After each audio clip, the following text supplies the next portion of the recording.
This episode of Capes and Lunatics is brought to you by Tweaked Audio. Get awesome headphones, go to tweakedaudio.com and use the coupon code Southgate to get 30% off, free shipping, and a lifetime warranty. Or you can get there through the link on our website, southgatemediagroup.com.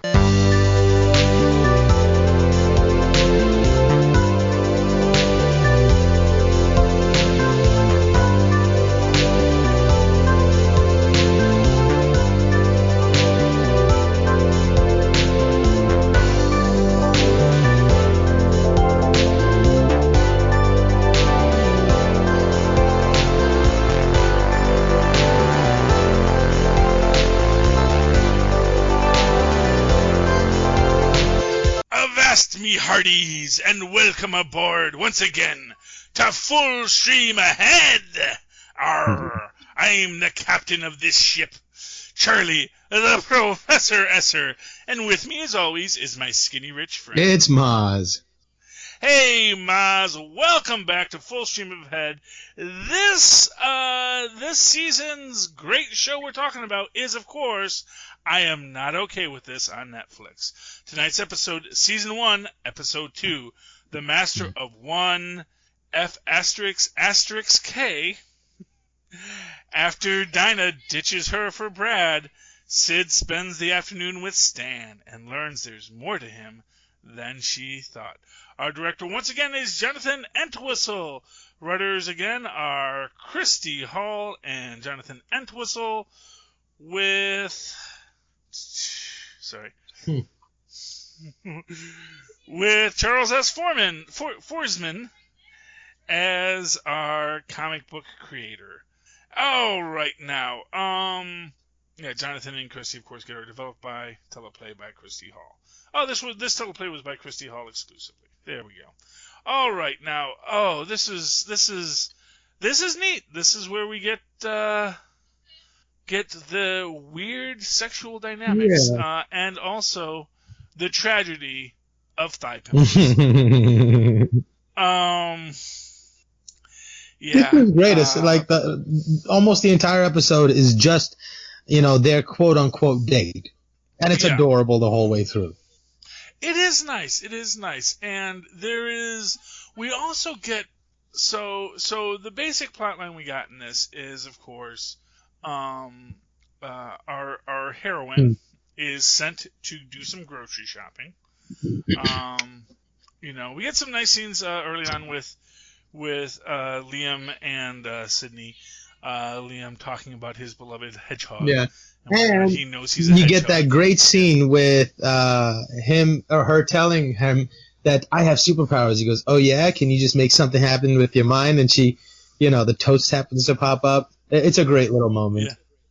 It's great, and what's great about it is the toast also kind of really pops out of the toaster, to the point where it kind of scared Sydney. Yeah. And I do think that is meant to be that kind of hint that, there is something going on here, and of course, even now she is denying it because she's like, oh man. When she goes through her little diary thing, I was sitting here convincing myself that, I broke the wall yesterday, when in truth it's just we live in a cheap old house with a bad foundation and yada yada yada. Yeah. The mother gives Sydney $50 to go get some groceries, and she heads off to on this adventure. What's interesting in this is that, of course, she gets picked up by Stanley in this, and we get to have a nice little scene with them together. Oh, actually, before that, she meets up with Dina, who basically explains that she can't hang out with her today, which again is this hard thing for Sydney, because it's like she made a friend. That friend, in between semesters, sprouted boobs and got her braces off and was now a hot girl. And Sydney's a little mad that their relationship is changing now because... Or at least that it's not changing in the direction she was hoping it would. Well, I guess. Well, I mean, I don't know how many episodes ahead you are, because I don't think they do the big reveal on that yet about where everyone was hoping it would go. But for right now, and especially from what Sydney knows herself, because this is all her own self-discovery. Right. There is a quality to it that is, Yeah, I don't think she realizes it for sure, but yeah, but that's the essence and the impetus for that emotion. yeah, exactly. Yes, and that is it. It is the jealousy, and yes, and I do think that it is kind of clear. It's one of these things where, I don't know. To me, in that moment where they were sitting in that first episode across the table from each other at the diner, and she says, "You gave him your V card." That moment, the way it hit her, like she was standing on like a razor's edge. On one side was complete anger, and one side was complete heartbreak. And she danced in between those, with every line. And to me, it was terribly apparent there. Yeah, I mean, so here's what I'll say about that, because I sometimes feel that is a too easy trope, especially in young adult fiction. Yeah, but not. And it's not to say that it's a bad trope, but it is to say that I think that there's this relationship underneath it. No, but if that was all there was to it, then I would understand it's a crutch you would lean on. But if you can still tell an artful, satisfying, substantive story, with something that is often used only as a trope. And I think with here, they're subtle enough and real enough where it's not, an expected place that it's going to end up in. Well, yeah. And this, I think, is the point with this episode, is that it is a self-discovery. It is a thing where, even though we're getting the hints and we as an educated audience can see, that's where they're going, they kind of give us a curveball in this episode, because we get, okay, she actually kind of likes Stanley, and, and you kind of have that Zelda Gilroy, Dobie Gillis kind of, two oddballs finding each other kind of story of propinquity. But that's what's beautiful about it, because it's not, formulaic. It's not like, they're giving us this almost perfect day, and where these people really open up to each other, and everything else works except for that. Well, I mean, although within this episode we don't get right. Well, okay. I've seen the next episode, but I mean, but that's, I think, what makes it really interesting and really fun, because you don't know what's going to happen, because they've already shown you turn after turn that it's not your expected story. It's going to be something more grounded in real life situations. Oh, yeah, and there is a lot that is going to get revealed as we go on, because that is what I think really makes this such a powerful show, is that we are going to hit these really interesting tropes as we go through this. Stuff that is clearly just, such a 90s comic book kind of thing that you might see in it. Stuff that happens, but then it's going to be... But it is almost, one way I would actually present it, it's like, almost like the idea of, how Watchmen tries to say, well, what if superheroes were real? Yeah. And this is sort of like, what if comic book tropes kind of had to play out in real life? And there are certain qualities of this as we get the revelations about her and how that relates to her father's suicide and where these powers come from, and all these things that where it does give off this idea of, oh wow, that sounds like a completely different comic book series. Like, these are like, there's something else that's going on with these characters. Again, something we said last episode was that, one of the things that's great about this is you honestly feel like any one of these characters could be the star of their own series. Any one of these characters has a story that we're only seeing the crossover for, you know? That there's a whole other series out there for all of these characters, and they're the protagonists of that series, and now they were doing these very special crossovers with Sydney's story, but in general, they still have their own stories. They still have their own tales that are being told. And that's what gives it the realism. You never feel like these characters are, in stasis until the protagonist or comes. only as pegs holding up, the wonky leg of the table. Mm-hmm. Exactly. And we know from this that Stanley, has a whole life. He has what he does for a living, which is he sells weed to basically his cousin and a couple other guys, which is kind of weird because it's sort of like, where's he getting the weed from? I've always, because it doesn't seem like he's growing it, so he must be buying it from a wholesaler. Yeah, I mean, he must have an older brother who grows or an older cousin who grows. Yeah, but then why wouldn't the other cousin just go to that guy? That's what's weird to me. It's like he obviously knows a guy who he buys it from. Although, for all I know, it's like Mary Kay. Exactly. I'm gonna sell you the pot, and then what you do is you hire other people to buy your bulk pot, and then you get yours for free. It out. Exactly. Well, or you get their piece of their pot, and because you of course when you do a drug deal, obviously you pay up front for the full amount of the cash. So so I'm guessing So I guess not if you know somebody, I guess. Well, I mean, I would assume I wouldn't have imagined that's a business that works a lot on credit, but but that's me. I mostly just buy pills. I can say I've never purchased marijuana, mostly because I don't know where they sell it. That's about to change. And I'm sure it wouldn't be that hard to find. Change. Yeah, but that's true. Yeah, you'll know exactly. I don't think that would make me buy it though. It's like I guess it's there, but no. But I'm saying if that was your only holdup, that's about to change. Yes, well, this is true. Well, yeah, I think I'm too old to start a new drug. It's like right now I'm trying to deal with my old drugs. Fair enough. Anyway, but moving right along. But we get this story, and we do see. Do they go to the football game? Yeah, this episode, what a great scene that is too.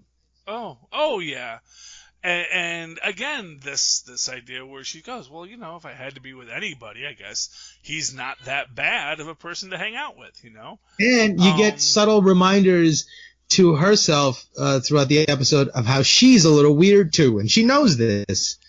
And so it's really about, are you ready to admit to yourself that the reason you don't like this person is because you see a bit of yourself in them, and maybe that's what should draw you to them. Yeah, and that is kind of sweet and delightful. And do we get the injury in this episode? Which injury? On the football. Oh, field? Yes. That is this episode, yeah. Which is, again, one of these things. And again, one of these moments where you're like, wait, did she do that? Or is that just something that happens? Yeah, she didn't seem like she was too emotionally moved in that moment to have caused it. Yeah. So I don't know if it was her. But I love the perspective he takes on it. He goes, this is theater. It's Shakespearean. This is all these jocks. This is the best their lives will ever be. So I get to watch, them. And he put such an interesting spin on it. I just found that fascinating. Yeah, it is delightful. And of course that's he found the unwitting theater of the situation. Yeah, of course that's what every stoner nerd says. And, that's also true.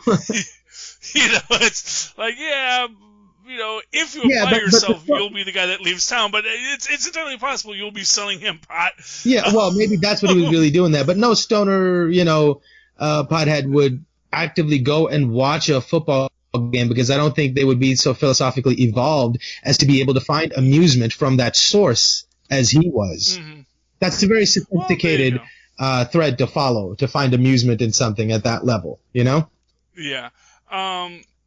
I can see that. Although, again, like one thing I've learned in my life going through a lot of blue-collar jobs and a lot of, sports-collar jobs, as it were, there are a lot of intellectuals who, for want of a nail, never make it out of town, never make it cross-country, never get to be whatever that dream of their intellect was ever going to be. and they wind up at a loading dock somewhere spouting philosophy. And nothing wrong with that, and it's a good living and decent job, and sometimes it's even union. And there are a lot of guys like that, but in its own way, the self-educated polymath who works a blue collar job is a very real thing. I was on that track for a good portion of my life before I decided to move out east and pursue the business of show. But a lot of people never get the guts to do that and never decide to leave their hometown that way. I was lucky because, I grew up with parents who were both very cosmopolitan, both grew up in big cities, and, raised me to think about life in a city, whereas a lot of kids don't get that. They grow up in a town that's, where it's, well, this is the town we're in and this is what we do. And if you don't have a calling where you can say, oh, my goal is to write, my goal is to create, my goal is to work this kind of job, this is what interests me. If you just have a lot of intellect but no real ambition towards where that intellect should go, you wind up going in circles, but being the smartest guy in the room, which can in its own way be its own drug itself, because you really like being the smartest guy in the town of dumb guys. And then, and that becomes your own crutch, because, well, if I ever did leave the town with all of the guys who peaked in high school, I'd find out that I kind of peaked in high school too. Yep. Yeah. Or maybe I peaked in junior college, I got that, little bit of I got that 4 credits of an accounting degree over him, and that's where I'm at. But that's what's interesting. And we do end up back in Stan's basement, where I think we do get a little conversation about his dad. His dad's an over-the-road trucker, and the more he's over the road, the better it is. They compare pimples, thigh pimples versus back knee. And I gotta say, I'm sorry, the back knee wins. It's because at the end of the day, and I think this is what Stanley's point is, like, oh yeah, that's hideous. Your shapely thighs have a couple of red bumps. Yeah. But again, that is the whole idea, is that, for her, it's overwhelming because it's on her body, but to anyone else who's looking at it, it doesn't seem like that much. And isn't that being a teenager in a nutshell? Is what it is, what we see and what we observe inside ourselves is so much more intense than what it is for others. And then they kiss. Yeah. And they kiss, and that is the end of that episode. And it is lovely in its own way. For sure. Because it is people reaching for a connection, and that's and reaching for a different version of themselves and finding it. Mm-hmm. That's wonderful. Yeah. So, any final thoughts on tonight's episode? No, I'm absolutely blown away by how good this show is. Yeah, and I do think it continues on this track. I think that if you like these first 2, I think you're going to like the next 5, and or next 6. I can't remember if it's 7 or 8 shows. 7, I think you said, yeah. Yeah, but it's going to be great, and we're going to get through it, and you will hear it here on Full Stream Ahead going forward. In the meantime, if you guys would like to find out more about podcasting, you can always pick up Pod Life the book on Amazon.com. If you go to Amazon.com to buy toilet paper or whatever else you need, as we are all in this lockdown situation, at least we were. Or if you're smart about it, you want to buy a bidet on Amazon, you can do that too. There you go. That's, that kind of a low-cost initial purchase. It's a higher cost initially, but it saves you money in the long run, especially if you don't pay for your own water. Yeah. Although water's cheap. Yeah, so I mean, it's definitely cheaper than, buying toilet paper rolls off Craigslist now, because there's none in the stores. So. Yes, but just go down to the show notes. You'll find the link to Amazon.com through Southgate Media, and you just go from there to Amazon. You can buy everything to your heart's desire. You pay nothing extra. We get a couple of shekels for sending you there, and we'd appreciate it. In the meantime, I'm sure you heard a Tweaked Audio ad at the start of this, so maybe buy yourself some Tweaked Audio, or Catch a Killer, which is another one of our sponsors here on Southgate Media. We got lots of them, so just listen. Phil will tell you what it was at the start of the show. In the meantime, if you'd like to reach out and talk to Mozz, how can they do that, Mozz? They can email me at mozzmanzor@gmail.com or find me on Facebook under Mozz Manzor. That's MOZZMANZOOR. And, of course, if you'd like to write to me in that old-fashioned email way, the way our Mozz and Paz once did, do so at superconnectivityblog@gmail.com. That's superconnectivityblog, all one word, at gmail.com. And, of course, follow me on the Twitter as I live tweet Agents of S.H.I.E.L.D. when it comes back, which me and Mozz will be broadcasting on Enough Said at Charlie Esser. That's CharlieEsser. Look for the 2 E's right there in the middle. For quality. Bing! Thank you, Mozz. All right, ladies and gentlemen, thank you for joining us once again here as we sail the wine dark seas of Netflix. Please join us next week as we sail full stream ahead. Arr!